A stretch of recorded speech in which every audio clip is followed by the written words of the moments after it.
fear cannot guide my steps. I'd be a mess if I allowed that. That's good.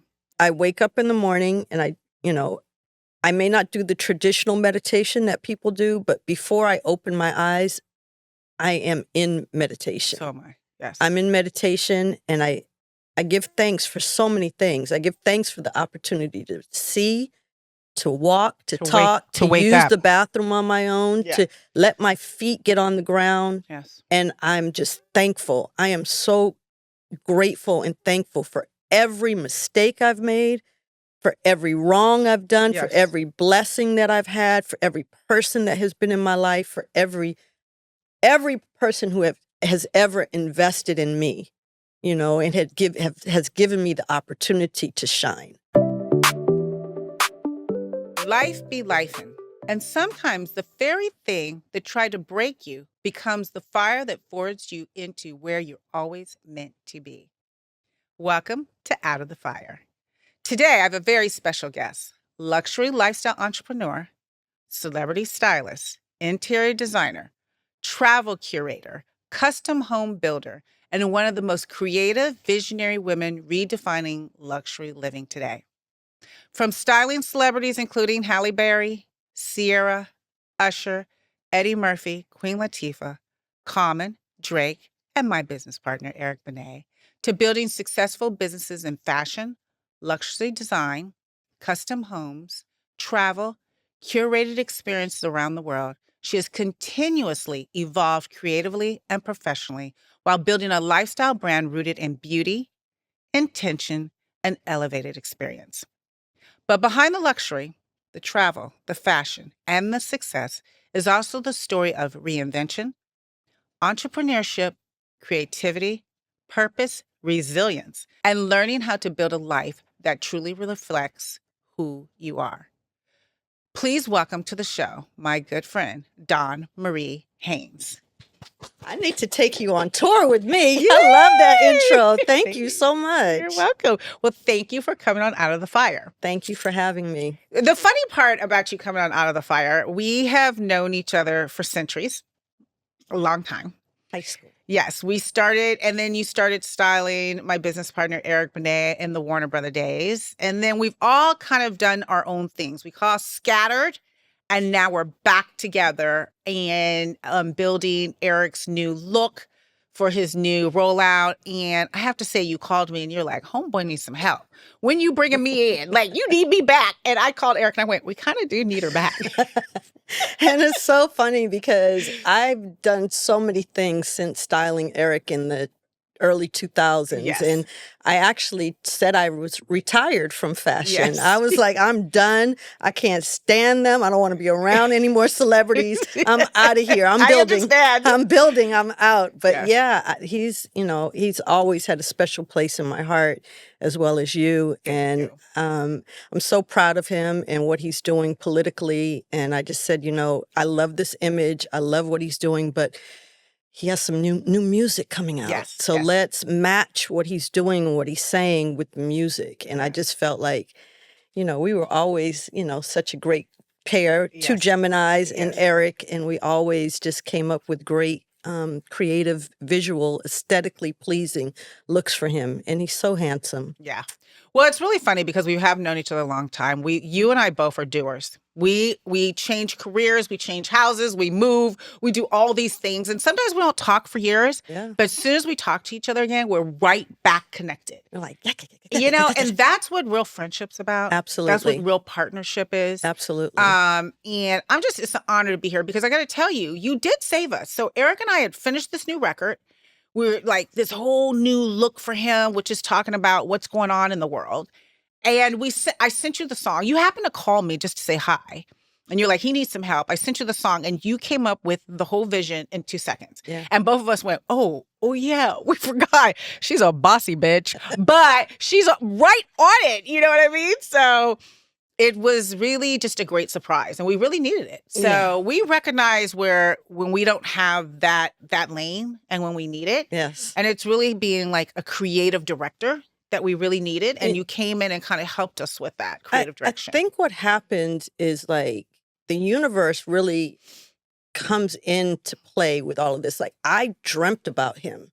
Wow. It was really like a vision that I had. And I knew that, like, he's in a crossroad. Like, he's getting ready to become this major political person, but yet he still has his dreams and his gifts and his passion of music. And chatting with you, like you say, we call each other just to check in on family and check in on life and how are you. And, you know, I knew that you and Eric, I didn't even know that you were still his business partner. I just knew that you had influence in his life. I didn't know to what capacity. It's like the mafia. He just keeps pulling us back in. Like, you and I both are like, we're done. And he's like, I need help. Nope, I'm going to pull you back in. They don't let you out. They don't let you out. And I'd be like, I'm tired. Right. Like, for real. But, you know, I started posting on some of his leaving comments on some of his posts. And, you know, I started seeing that he was putting these beautiful, what do you call them? Vignettes kind of his career. And I was like, oh, I did that. Oh, I did that video. Oh, I did that. And I was like, you know what? I need to come back into his life. And it was impactful for me to be able to call you and you saying, yes.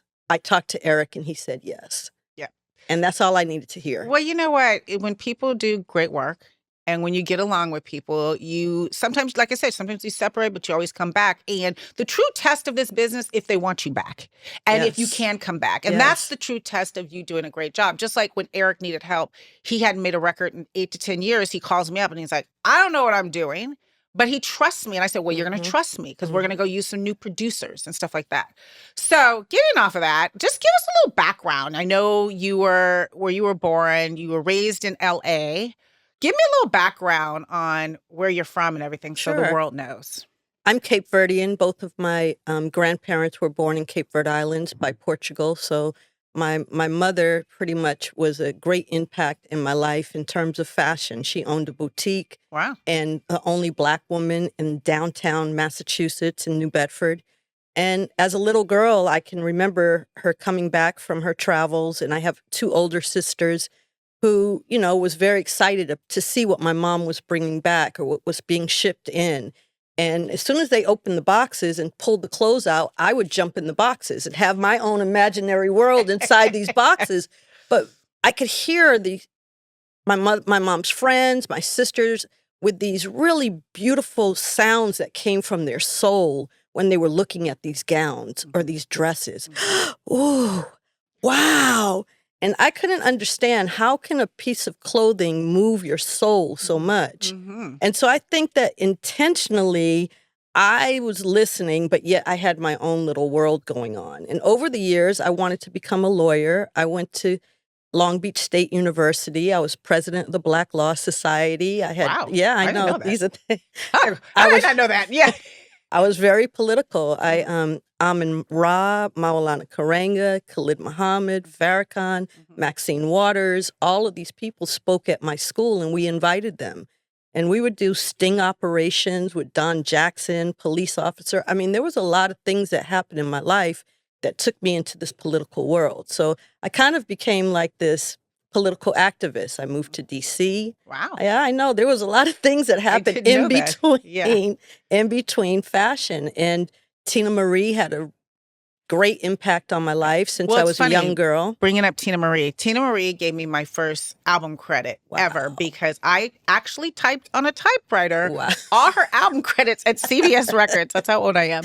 Wow. And at the end, because I put all her credits and her booklet together, at the end it said, gave me an A&R thank you or something. And I was just like, someone thank me for doing this work. Tina Marie was such a good, and she also had Lenny Kravitz under her too. She really nurtured young talent. Yes, so absolutely. A lot of people don't know that person. Lenny Kravitz was her friend as a teenager. He would come over and play, you know, and I think that Tina really made such a great impact in my life because she was a white woman singing Black music. Right. She was a woman singing rock yet soul, and her first album, they didn't know that she was white. They didn't even put her picture on the first album. Because she was part of Rick James. If you don't know who Tina Marie is, Tina Marie and Rick James had a song called Irons in the Fire. think that's the right song. But anyway, she's an amazing woman. Fire and Desire. Oh, Fire and Desire. Oh my God. I'm going to get in so much trouble for that. Please take that off because I will get it. People will kill me for that. But Fires and Desire.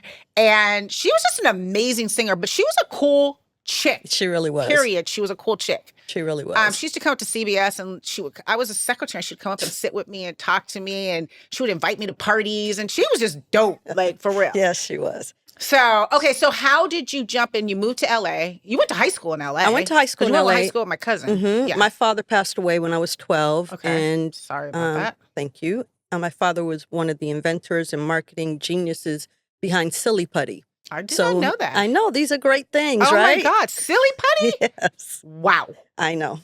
So we moved to California. We moved to Playa del Rey, and I went to Westchester High School, and I met Tina through me horseback riding, and one of my cousins introduced me. And from there, I started meeting other people. I met Patti LaBelle, and I met a lot of, I was 16, 17 years old when I met Tina. And she asked my mom if she could take me on the road. And so from there, I met everyone who was in the business. And what were you on the road doing?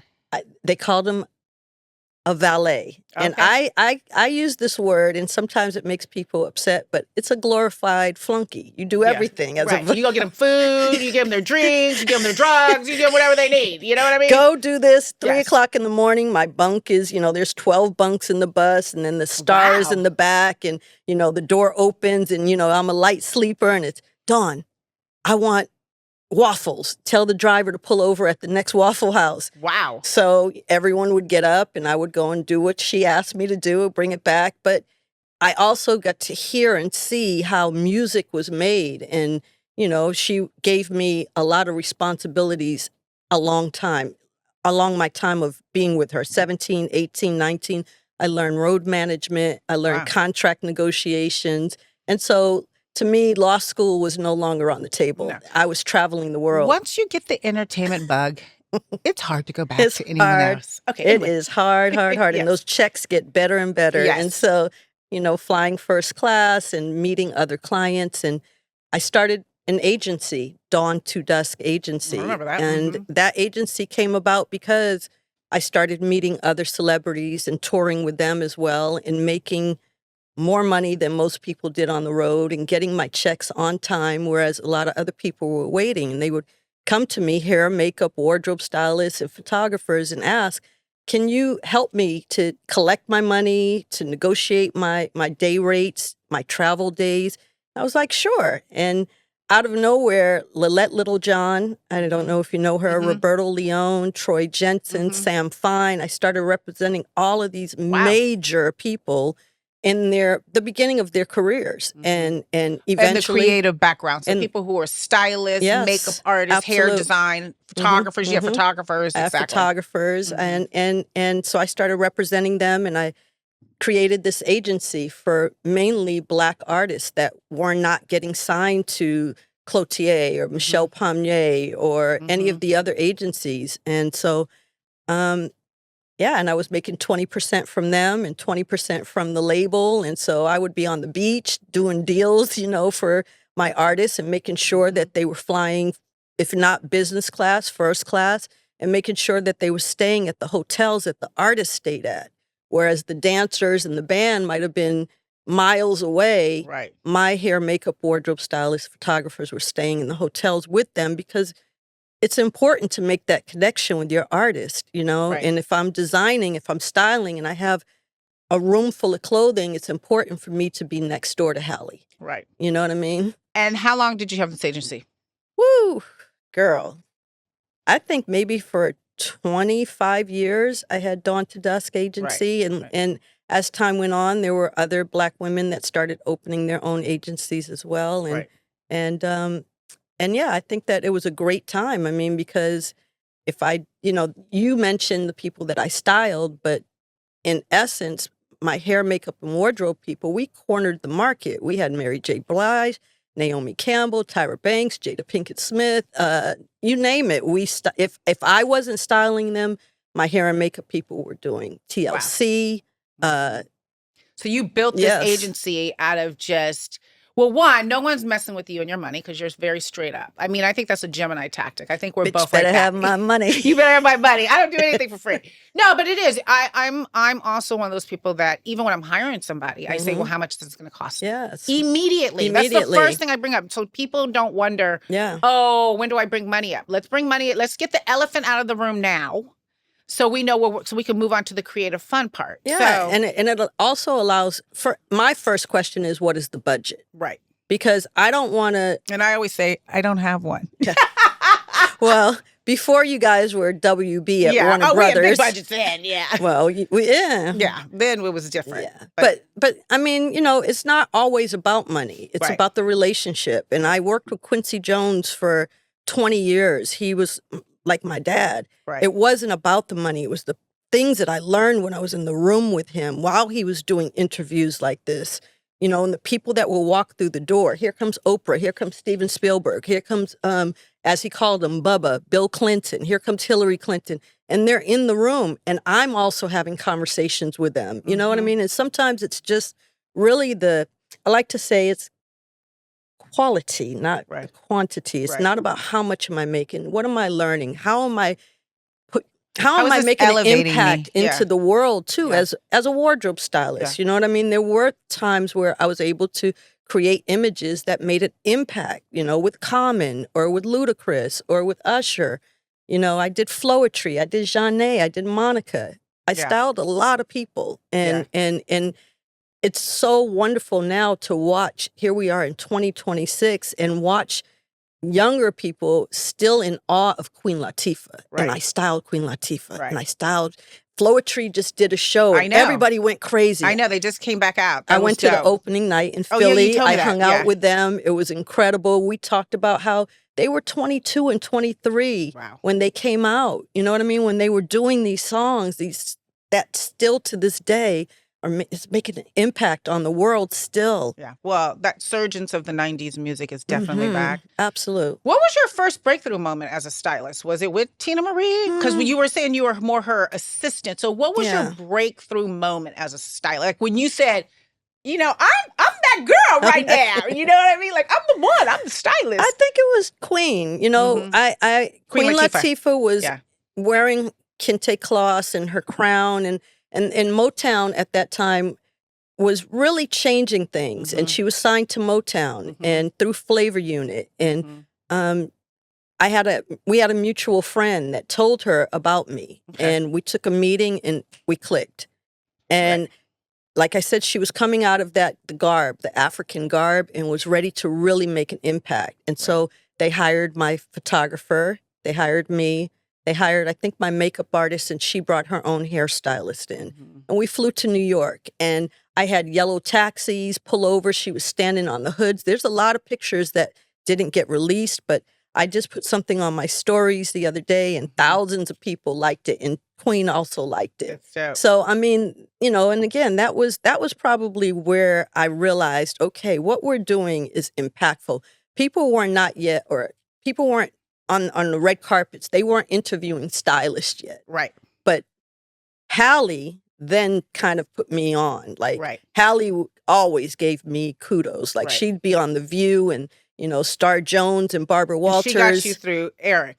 She got me through Eric. Exactly. But Halle was like, I say she was probably one of my favorite clients because Halle looked out for me. Halle would tell them on air, I love your shoes. Oh, my stylist, Dawn Haynes, she's right there.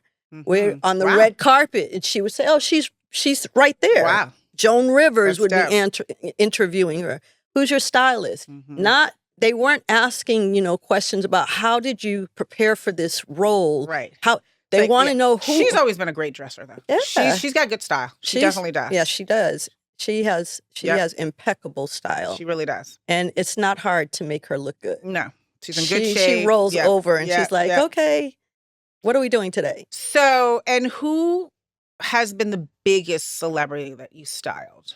I think Eddie Murphy. Yeah, for sure. Eddie Murphy was my friend for years when I was 17, 18, 19, 20, when he was coming to LA from Saturday Night Live, and we would hang out as friends. And Keenan and that whole, I mean, we had a good time. You know what I mean? We had a great time. So the stories that Dave Chappelle tells about Charlie, I was there. Those are funny stories, but they're real. Right. You know what I mean? And again, I was only 17, 18, 19 years old around these superstars. I wish we had cell phones back then. And then again, I'm so glad we didn't. No, for real. Child. It's good that some of that stuff is not shown. Because that was the LA scene, though. LA was a very, the one thing about it, if you're in the entertainment business and you got into that cliquish scene, you know, especially working behind the scene and stuff, it kind of became a family thing. Absolutely. So yeah, that's amazing. But I think Eddie brought me in during the time when he was receiving his accolades, finally. Like, you know, he was already off of Saturday Night Live. He had made all these hit movies, and he had just divorced from Nicole Murphy, and he was ready for a new look. And they brought me in, and he said, get rid of everything in my closet. I don't want any memories of anything. Clean out.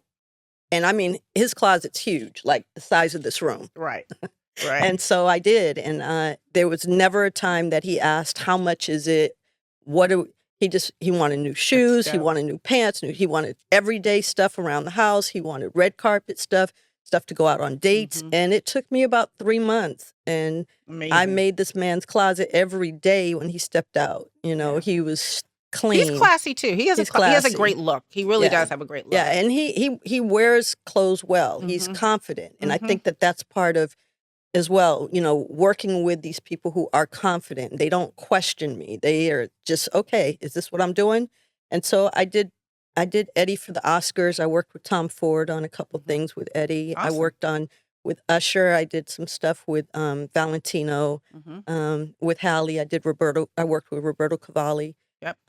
I did some stuff with Mr. Armani in Italy. So I've been blessed. That's I mean, I designed from scratch a suit for Eddie with Donatella Versace, and the suit would get flown in on a private plane. Wow. With the tailor. Wow. And we would, you know, talk about the colors. We would talk about the weight of the fabric, the lapel, how many buttons, and you know, we just built it around Eddie's body, and that was for the Emmys, I believe, that he won. That's amazing. Amazing. Such great stories.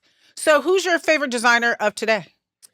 I still love Tom Ford. Me too. You know, I style mainly men, although Halle and Ciara, I did Taraji for a while, but I style men, and I really like Tom Ford. I like the way, I love his cuts. I still like Gucci, even though he's not Gucci anymore. I do. I still hit or like miss. Gucci. I mean, it depends, you know. It depends. Their shoes and bags for me are like my favorite, but you know, but the Tom Ford era at Gucci was a different era. Yeah, Tom Ford when he was at Gucci. Listen, I've followed his career, and I think that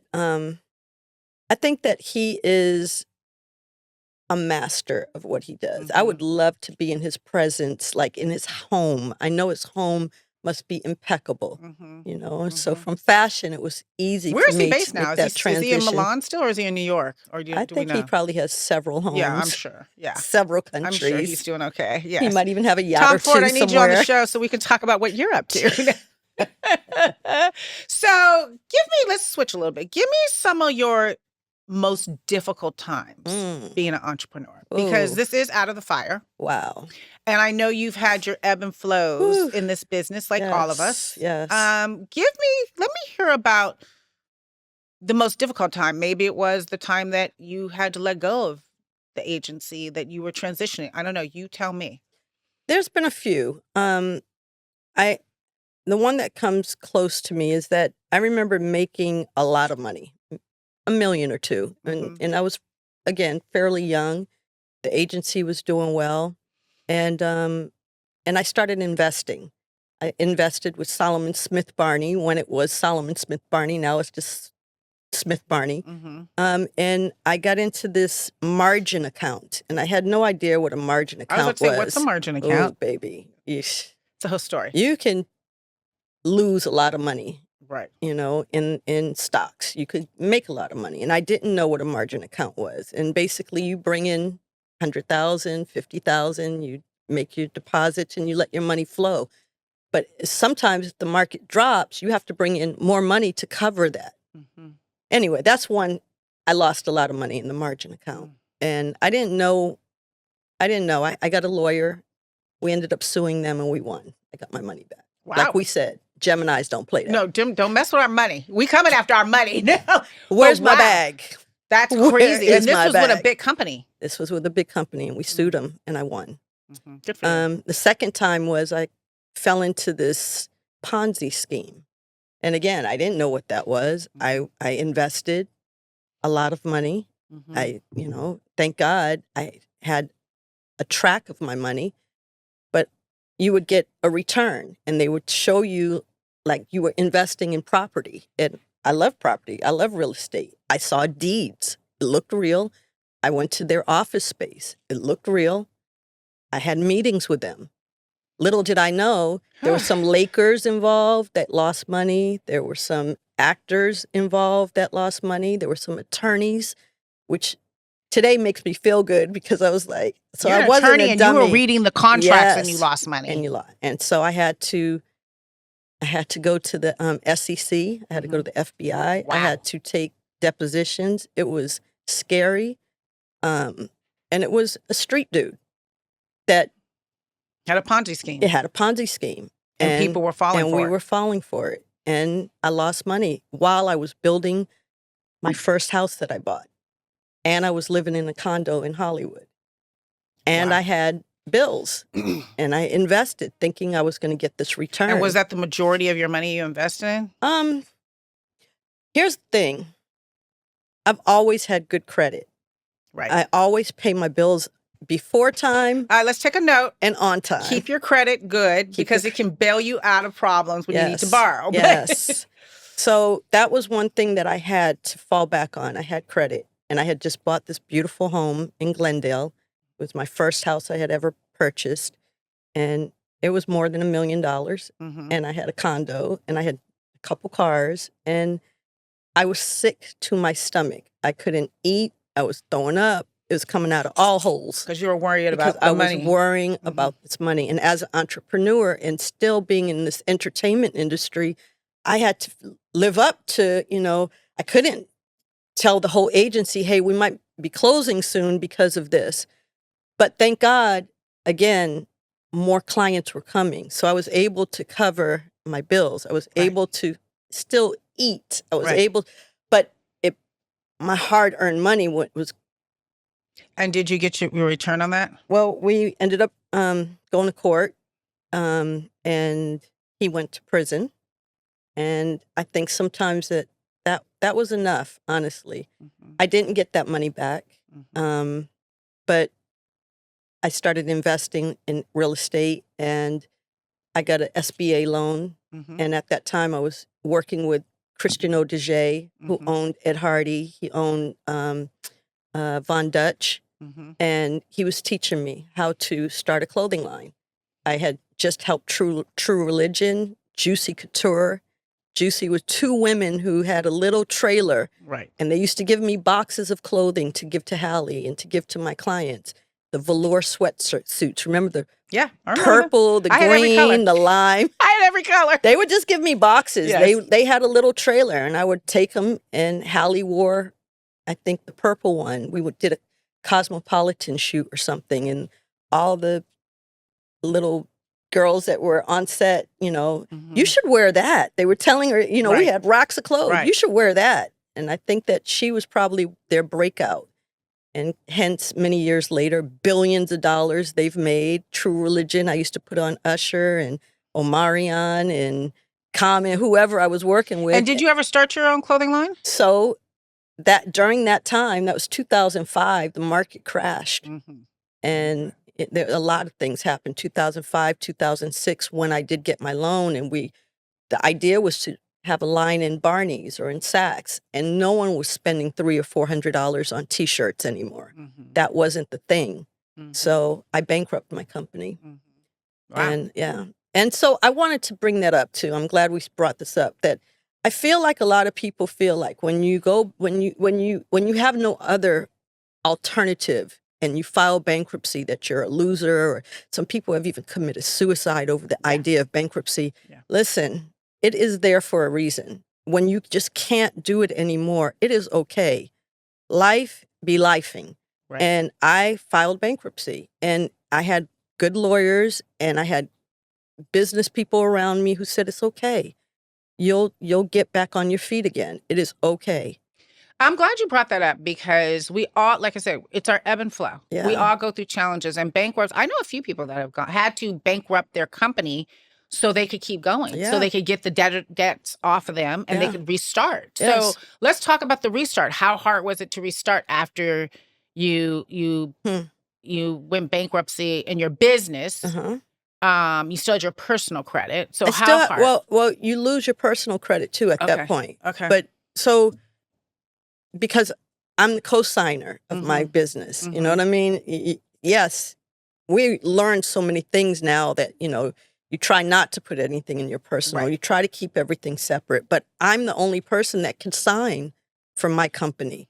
So someone I had to pull it. I had to be the person that was leading. But what happened there was, I think that, again, by this time, it's 2007 or 8, the music industry is changing. The budgets are no longer $2-3 million for videos. There's no more $1 million videos. Things are changing. There's no more album covers. We're not doing photo shoots. We're not making billboards. There's no late night TV shows where our artists could go on and perform. Jay Leno might have been around, but I mean, a lot was changing. Yeah, everything was changing, yes. And I also think, again, the universe came and slapped me upside my head. Like, you have had a great run. You've Heavy D. I mean, I could go I've done a lot. It was like, enough is enough. It's time for you to step away. In between all of this, I was building this house. And so I had a savings outside of my business, and my home became like, I was renovating. I've done that. Yeah. I had like open walls. I had to close them back up. I had to keep going. My home was my investment. And I was able to, I bought it maybe $1.1 million, $1.2 million. So you had a jumbo loan and a second. And my second allowed me to pay it off at less than what I borrowed. So now my second was out the way. I only had this first loan, and I was able to borrow against it and finish the house. Awesome. And the house showed all the clients and friends that were coming over. My house was the party house. I was able to start getting clients, and I started renovating other people's houses. Wow. Out of nowhere, because That's called the pivot. That's where we talk about reset. Yeah. Reset. So you're not styling. I stopped styling. Then you pivoted to fixing homes up and designing homes and designing homes for your clients and stuff like that. Clients, friends, and not even just people in the entertainment industry. There were other people that I was meeting along the way that was coming over to my house with their friends and saying, hey, I have a kitchen. I hate my kitchen. Would you come over and look at it? So I started renovating, and I had a crew now. I want to back up a little bit. When I bought my home, it was a 1929 Spanish castle in Glendale. It was beautiful, but the bones. I never came to that house. You missed that house. I had a French claw tub in my bedroom. I kind of feel like I went to one party there, maybe. But I'm not sure. It was the party house. I put a pool in the backyard. I put a whole living space outside. Wow. We had a lot of good times there, and a lot of my friends were singers, so they would come over, and I have a mixture. I have a we have a of friends. lot of that in similar, because myself too. I started fixing up homes. Yes. Somebody designed me to do their house. I hated it. I didn't want to design for somebody else's house because their opinion and my opinion were completely different. Right. So I did that for a little while when I stopped working in the music business. But we're Geminis. Listen, we keep evolving. We could adapt, and I actually like sitting down with people and finding out, what's your lifestyle like? Do you have children? Are you married? Do you date? Do you have a dog? Because that's how I'm going to design the house, around how you live. Right. I can't put what I like on you. I want to know you, and I want to see your closets, and I want to see how you operate, and where do you work? Where do you make your coffee? Because I'm going to put a window there where the sun rises. I'm going to open up this wall so that we could see the moon at night. I want to know about your life so that I can build the house around you. So you just took your creativity and redeveloped it into your next creativity, which is designing homes. Because I think once you're creative, like we're all creative beings. Right. It's just where you just put yourself. Just even for me doing the podcast, coming from the music business, this is my creativity to talk to all these amazing people that I've learned from. So other people can hear that it's okay to change directions. And sometimes we have tough times and we have to get back on our feet, but we got to keep moving. How difficult is it emotionally to be an entrepreneur? You know, I don't know if I operate off of emotions. I don't. I think I operate off of, I'm a person that believes in, if I'm in this room, I'm meant to be here. And if I'm in the room, I don't care if Hallie's in here. I'm shining too. Right. Like our lights are going to be, hers is binging, mine is, you're blinging, I'm blinging. So when I'm in a room, I just, like they say, build the table and let me sit at it. I want to build the table and the chairs. And then I'm going to sit. I don't know if I want to be at this head of the table or but I want to be a part of the ambiance. And I feel like I want to establish, how can I say this? I need to make sure that I'm putting this in the way that I want you to relate. I feel that like my ancestors really guide me. I am so happy to hear you say that because on another show, I talk about ancestors because our ancestors are very important. When our family members cross over, part of their job is to lead us and to protect us and help us. But you have to ask. So you have to believe in that your ancestors are here. So to hear you say that, like I say that about me, like when my mom passed over, my life changed. My life changed because she's like, you need a lot more help and I'm here to help you. And she got me through my divorce and she got me back on my feet financially and stuff like that. So I'm so beautiful to hear about the ancestors because I think everyone needs to tap into their ancestral lineage. Ask for help. First, you give them gratitude and gratefulness and then ask them to lead you because that is part of when they cross over. That's part of our human ancestral connection. Yeah, I asked them to visit me. I've lost my mother and my father, Tina. Two of my best friends, Ananda Lewis, my friend Roberto. That's right. And I do feel like there are days where, like, I know I'm supposed to be somewhere and I just don't, I can't go. And for whatever reason, something miraculous happens in the time where I wasn't supposed to be at home. And divinely guided. It is. Do you ever question, is there moments you ever question direction? Honestly, Alison, I really don't. Well, it's funny I asked you that because where you're at right now. Like I just, we reconnected and I'm like, so where are you going? You're like, I don't know. And I love that because I'm a lot like that. It's different because, my kids are here. So I have to be sort of grounded. But I'm in the middle right now of making change. And people are like, oh, where are you going to go? I'm like, I don't know. I know I'm going to be divinely protected and divinely guided and the right thing's going to pop up. And I love that you are the same way because we really talk about that, how like right now, we were supposed to come back together to work together. And here we are. And here we are, and I really, and the thing about everything, I think we all have this ability is believing it. Yes. It's tapping into it. Period. When my mom passed and Tina Marie passed the year after my mother. And so this home that I'm telling you about, the 1929 Spanish castle, became like the party house. It was beautiful. But once they both left, those were my maternal, they guided my life. Their connection. And it made me think, what is life about? Why am I here? What is my purpose? Because my passion was fashion. Ooh, that rhymed. Hey. Fashion is fashion. But my purpose, I needed to tap into that. And so I sold the house. I moved to St. Martin. Oh, I remember that. My friends thought I was crazy. Yeah. You were like, get your butt down here and take a vacation. I remember that. I put my stuff in storage. Right. 2010, I think it was.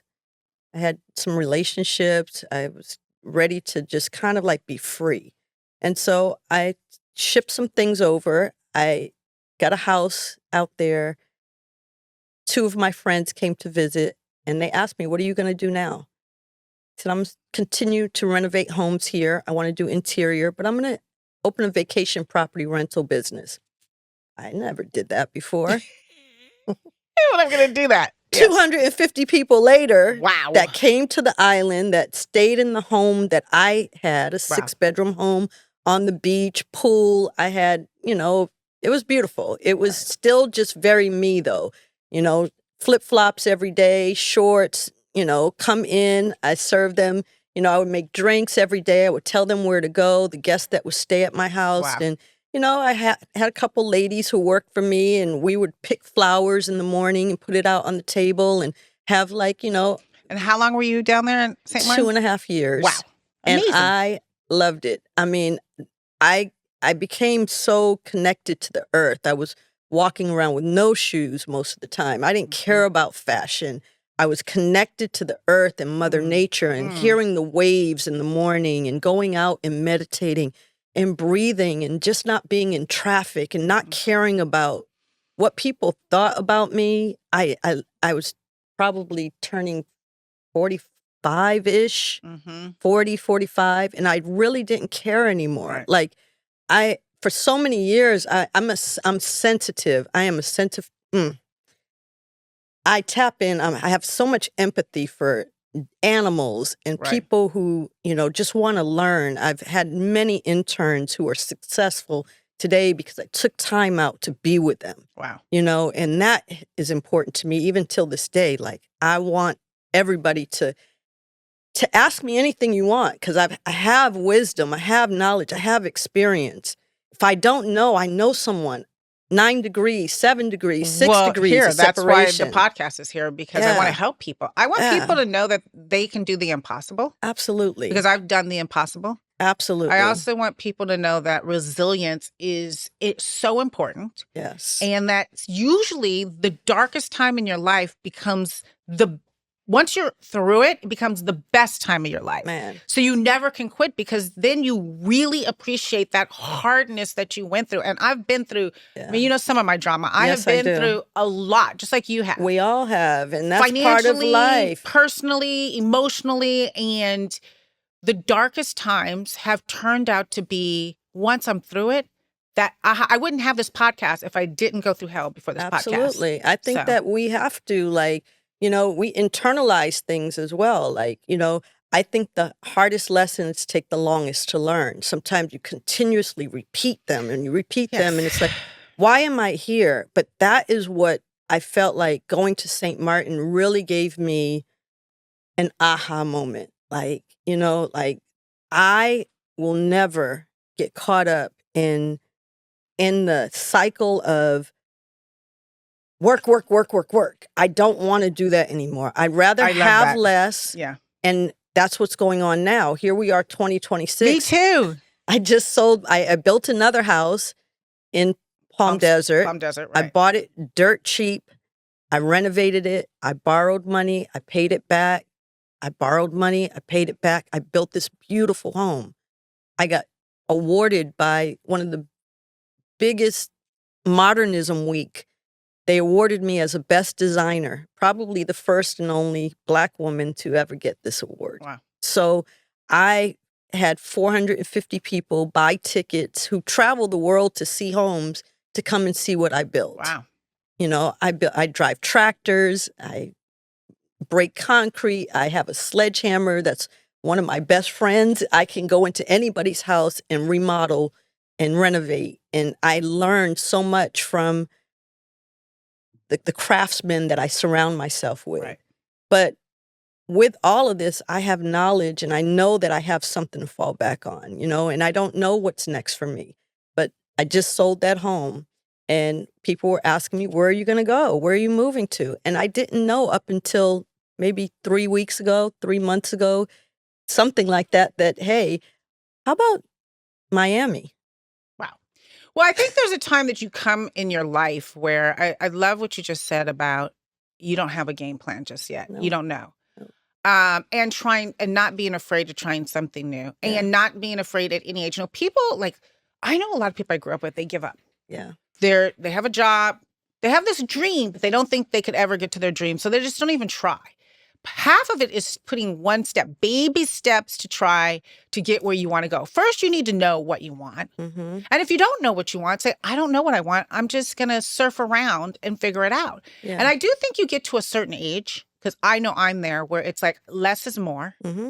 I'm putting the oxygen mask on me first instead of taking care of all my artists and my kids. And I need the oxygen mask on me for a little while first. And I do have 2 kids that I have to make sure are great. But I'm putting the oxygen mask on me because I want to enjoy my life as well, not just be of service to everyone else. Oof. And you get to a point where that's super, super important. So I'm so happy to hear you say that. And I love that you're bopping around because I haven't gotten there yet, but I'm getting close. Well, see, I don't have children and I'm single right now. And I feel like you mentioned, putting your feet on the ground. And I think that manifestation is important and believing that you can and speaking it and seeing yourself in that position or seeing yourself in the car that you've been dreaming about or seeing yourself in the house or the apartment or seeing yourself behind the desk or whatever it is that you want to do. You really have to kind of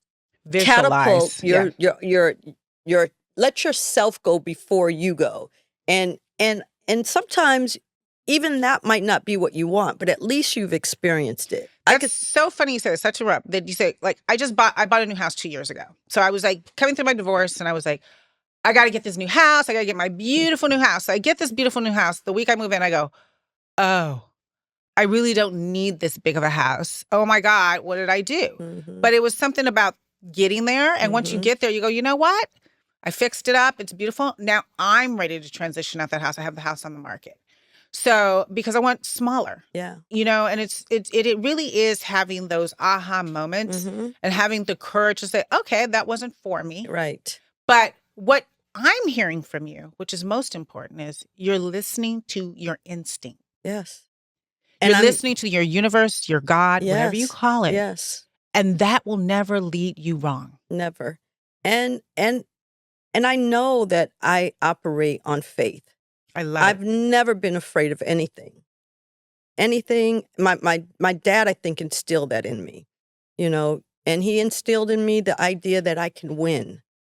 I had 2 stepbrothers. He remarried a woman that had 2 sons that were older than me. And he instilled in me that I could beat them, like swimming, playing basketball. Dawn, you could do it. And I would beat them. And he would be right there giving me the high five. So that allowed me to walk into rooms and negotiate deals for my hair, makeup, and wardrobe so stylist people. Like, that's so important because not everybody has a parent that teaches them, like, you can do this. My parents were like that for me, too. Yeah. So that's why we're sitting here. Yeah. Because if we can do it, then other people can do it. Absolutely. And you have to believe in yourself and you come up with a plan. I ask people all the time, what do you want? Yes. What do you want? If you could have anything in the world, visualize and tell me what that would be. And with my own kids, it's like, what do you want in the world? Because soon as you have it, what you want, then you take baby steps. Now, does it happen automatically? No. Does it happen right away? No. But you take baby steps to it. And maybe sometimes when you get there, you might say, okay, I got that. That's not really what I wanted anymore. Right. I thought I wanted that. Like for me right now, being CEO at JBR. Eric, I always wanted to be CEO. Yeah. You know what I mean? I want to be CEO of this company, that company, and now I'm CEO. And it's the hardest job I've ever had because I have to deal with the financing. I have to deal with employees. And I'm like, wait, ding, ding, ding. I don't know if this is what I want to do the rest of my life. I'm doing it. I'm in it. I love working with my artists, but I'm not saying but once you get in. What I hear is you said that you've always wanted this. Yes. Okay. So now that you have it, how long do you want to do it for? Now, that's the next question. Oh, I have that answer. Okay. So whatever it is, like whatever it is, again, I just moved to Miami 5 days ago. I just shipped my car there. I've been hanging out with some amazing people. I joined a couple private clubs. I am going there because I've always wanted a boutique hotel. I've always wanted to renovate a hotel. I've renovated vineyards. I've renovated people's ADUs. I've worked on homes that have 500 acres in Ojai. I've done a lot of big projects. a couple days ago, while I'm in Miami, I meet this woman. I didn't know who she was. She's a general manager of a hotel. We're chatting it up, talking. She asked me, what do you do? And I say, I renovate homes. I do interior. She says, we're looking for someone. Wow. She says, we have a budget. My favorite word. We have a budget. Because you're going to say, what's your budget? Tell me what. So we both kind of like played a little coy and exchanged information. And, she said, we'll talk one day next week. And I said, okay. I said, I have to go back to LA because I was doing a photo shoot. Mm-hmm. And when I come back, I'll, let you know I'm back. We had a walkthrough 2 days ago of this hotel. Is it nice? It's on Ocean. Okay. That's good. That's a good point. Yeah. It's been there for a while. It's big. It is going to be beautiful when I finish with it. I'm excited for you. Once I get this contract. I'm coming back down to Miami now that you're there. I got 2, and Eric's manager's Miami. It's like, it's time. I used to stay at the Delano back in the day. Well, they just reopened, by the way. I'm a member. I'm a founding member of the Delano. That's so funny. I need to get back down there. It's been centuries since I've done that, but I will come visit. But that's amazing. Yeah. That's an amazing opportunity. But the key is you stayed open. Yes. You're moving through. You're open to opportunities. Yes. And you're not afraid. Cannot be afraid. Fear cannot guide my steps. I'd be a mess if I allowed that. That's good.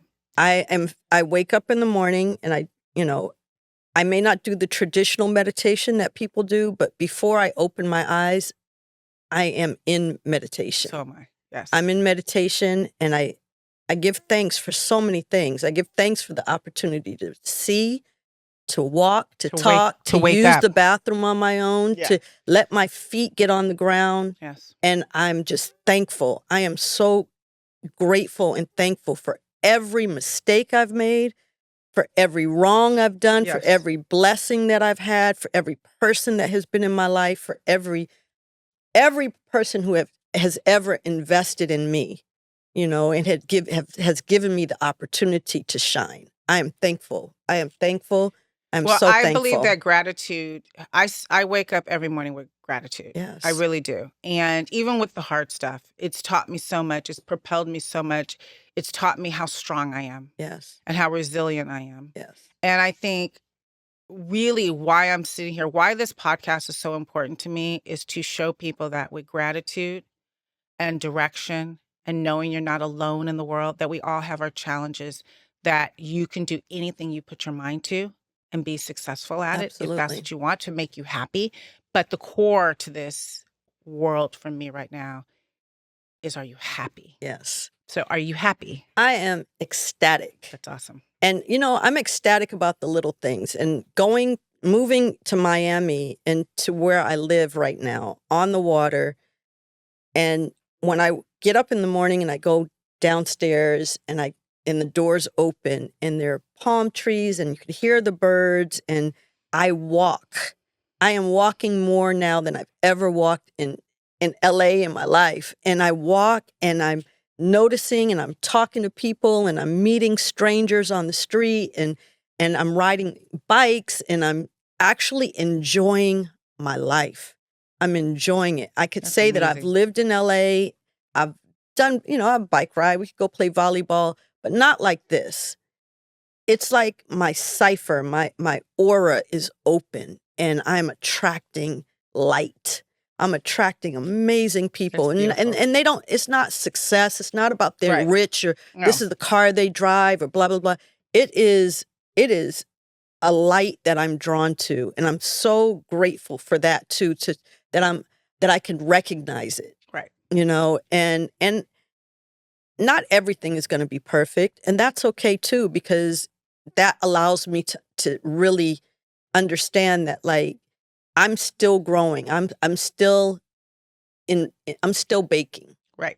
And we both like to cook, and I don't use the microwave. Right. I don't believe in the microwave. Right. No, real cooking. I want, and I mean, not just in cooking, I mean in life. I want to marinate. Right. I want this. Well, part of the whole journey is the process. Yes. And being happy with the process. The process is it. And that's what I think most people get caught up because it takes long. Even me, I want things right away. But it really is the process. It's the process of learning and taking next steps. Let me ask you a question. What would you tell your younger self standing at the beginning of the fire? Woo. You're standing at the beginning of the fire and you know it, you've already been through it, but now what would you tell your younger self to prepare for? Or what would you say to your younger self? Walk through it. You have to do it alone, because at the end of the day, honestly, you are all you have. And I want young girls to know that do not count on a man. I want young boys to know, do not, I know a lot of people are coddling their kids nowadays. I want you guys to know, listen. I know I'm really bad. It's tough. Like figure it out for yourself. Yeah. Understand that you are going to make mistakes. You are going to stumble. You are going to make things that you might regret, but it is okay. It is part of the process of becoming who you are. And my younger self, I would definitely just walk through it. It's going to be painful. There's going to be some times that it's going to hurt. There's going to be some times that you're going to ball up and just cry. And it will be okay, is what I would say. It's going to be okay. It's always okay. It's going to be okay. And when you get on the other side, you feel so much stronger. Yeah. You feel so much stronger. It really is and I talk about age because, I'm no spring chicken. We're close in age. We're no close spring in chicken. age, So but we're look, no spring chicken. I feel 35, 45. I still feel young as well. I really do feel young. But the wisdom. Yes. The wisdom that comes with age, yes. you can't take it back. No. It's so good to have wisdom that you know you're going to make it through. Yes. You know that no matter what difficult parts you're in, it's a limited time. And I know myself. So I don't care what other people think, or if someone wants to tell me who I am, it's okay. Right. You could have those beliefs. I know who I am now. You know what I mean? And I had to go through these baby steps, pitfalls, processes, losses, wins. Another saying I love is, if you knew how much I've lost, you would celebrate my wins. Period. Hello. I know. Trust me. I know. Well, I am so happy that we're reconnected. Yes. And when you called me and you were like, yo, he needs me, I was like, you know what? We do need you. And it's just been, we just fall right back in line. Just all of us falling back in line, working together, and just that connection, which has been really great. And this is part of the reboot. Yeah. There's a reboot, there's a reset. And, like I said, Miami right now is the shot in my arm that I needed. That's awesome. I needed that. I feel like I've seen every street in LA. I've gone up La Cienega more times than I can count. I don't need to see La Cienega anymore. Well, it's funny. It's time for me to stop bopping around too. So what's next? And where can people find you? Give me all your socials. What's next in the world? You're in Miami. Yes. You're back styling again? Or just certain clients? I'm taking certain clients. And I'm still, doing interior, and I'm renovating, and I'm going to put it out there. I'm manifesting this boutique hotel. I've been saying this for 15, 20 years. I think that's going to happen. I know that's going to happen. I go back in some of my journals and I see my notes, and I was talking about it then. I know it's coming. That awesome. Is something that I absolutely want. Yes. And I don't know if it's going to be in the United States. I don't know if it's in Bali. Is it in Portugal? Is it in Spain? Is it in Cape Verde Islands? I don't know. But again, I let that wind blow. And when the wind blows me, that's where you'll find me. That's awesome. And give me all your socials. Where can people find you? I predominantly just do IG right now. Of course, Facebook is where I feel like family and older friends who know me forever. I'm there under my name.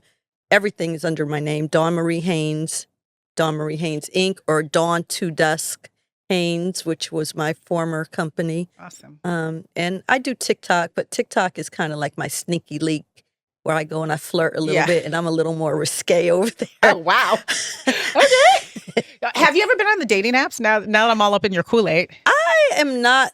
I'm a little shy when it comes to that because I like to meet people at intimate dinners or intimate parties or, you know what I mean? I don't, the world is a scary place sometimes. Yeah. And that's not saying that I'm fearful of it. It's just, I don't really want to meet strangers like that and put them in my immediate I've never been on a heart. dating app either. So I just want to just ask that. I don't know why that came up. So I just want to say, but maybe I should. Maybe.